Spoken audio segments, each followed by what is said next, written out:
welcome one and all to this week's episode. Today we have a returning guest. Please welcome back Baarhney. Hi everybody, I'm back. And who'd you bring with you? This is my buddy Calvin. He only speaks Camelese, so I'll translate for the audience if that's okay. Okay. First, I wanted to let our audience know why we've invited Baarhney back. After the last episode, we got a lot of comments wondering what happened to the baby Jesus after the shepherds left. That's why I brought Calvin.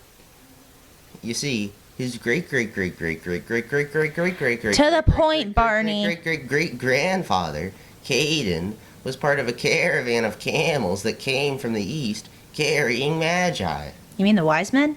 Yes, wise men who were following a star over Bethlehem. But they first stopped in Jerusalem. Why'd they stop there and not go straight to Bethlehem? It's only about 6 miles away.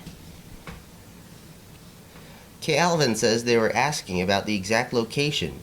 The main thing is that when they were in Jerusalem, they met with King Herod, who questioned them on when the star first appeared. I feel like King Herod was not excited to learn about a new king. You got that right. In order to find out exactly where Jesus was, Herod said, "Go to Bethlehem and search carefully for the child, and when you find him, come back and tell me so that I can go and worship him too." But he really had an ulterior motive. I'm guessing it wasn't good. Calvin says we'll get to that in a little bit. Okay, so the wise men continued following the star to Bethlehem, and when they arrived, they went to the stable where the baby Jesus was. No, not a stable, but a house. How long after the shepherds left was this? I always see pictures of the wise men with the shepherds at the stable. Calvin isn't exactly sure how long after, but he thinks it could have been as long as 2 years. 2 years? You're kidding! No, for real. Calvin says he knows this because it has to do with Herod and his ulterior motive. Which I have to wait to find out. Exactly. Anyway, when the wise men entered the house and saw Jesus with his mother, Mary, they bowed down and worshipped him. Then they opened their treasure chests and gave him gifts of gold, frankincense, and myrrh. Okay, I can understand the gold because kings have gold and Jesus is the King of Kings. But why the frankincense and the myrrh? Calvin says that scholars believe that the gift of frankincense was used in the temple as a perfume in the sacrifices to God. That is, it was a symbol of Jesus' willingness to become a sacrifice. The gift of myrrh foreshadowed Jesus' suffering and was given to him on the cross. I see. So what about Herod's ulterior motive? Well, it all started when the wise men returned to their own country by another route, because God had warned them in a dream not to return to Herod. Herod wanted to kill Jesus. I knew it! So what happened next? After the wise men were gone, an angel of the Lord appeared to Joseph in a dream and said, "Get up, flee to Egypt with the child and his mother," the angel said. "Stay there until I tell you to return, because Herod is going to search for the child to kill him." They left that night. So that's how God fulfilled what the Lord had said through the prophet, "I called my son out of Egypt." Yes! And they stayed there until Herod's death. But Herod was furious when he realized that the wise men had outwitted him. So what did he do? He sent soldiers to kill all the boys in and around Bethlehem who were 2 years old and under, based on the wise men's report of the star's first appearance. So how'd they know when to leave Egypt? When Herod died, an angel of the Lord appeared in a dream to Joseph. "Get up," the angel said. "Take the child and his mother back to the land of Israel, because those who were trying to kill the child are dead." But how did Jesus end up in Nazareth? When Herod learned that the new ruler of Judea was Herod's son Archelaus, he was afraid to go there. After being warned in a dream, Joseph took his family to the region of Galilee and lived in a town called Nazareth. This fulfilled what the prophets had said, "He will be called a Nazarene." This has been fascinating. It sure is. It's called Epiphany. Epiphany? Yes, Epiphany, a time of revelation. Jesus, Emmanuel, God with us, God revealed to us. Thanks for joining us today.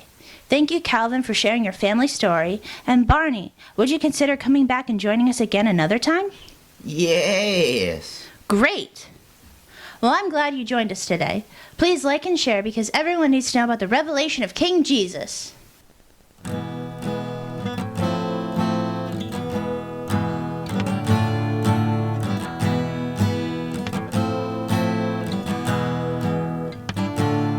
There was a time that would change the world forever.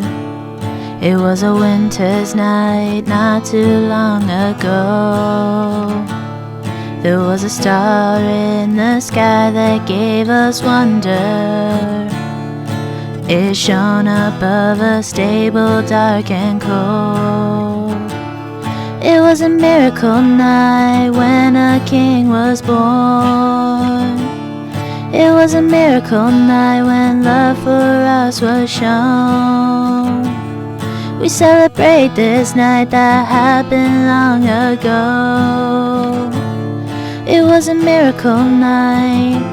Ooh, oh. Some angels came to poor and lowly shepherds, proclaiming the birth that was foretold. They said to find a baby in a manger, to find the Son of God in human form.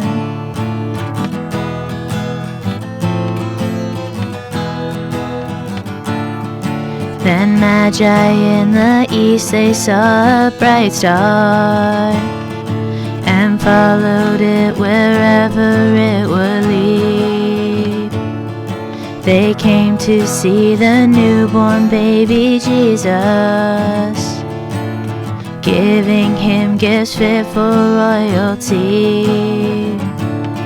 It was a miracle night when a king was born. It was a miracle night when love for us was shown. We celebrate this night that happened long ago. It was a miracle night. Ooh, oh. Now we proclaim the birth just like the shepherds, giving gifts like wise men once before.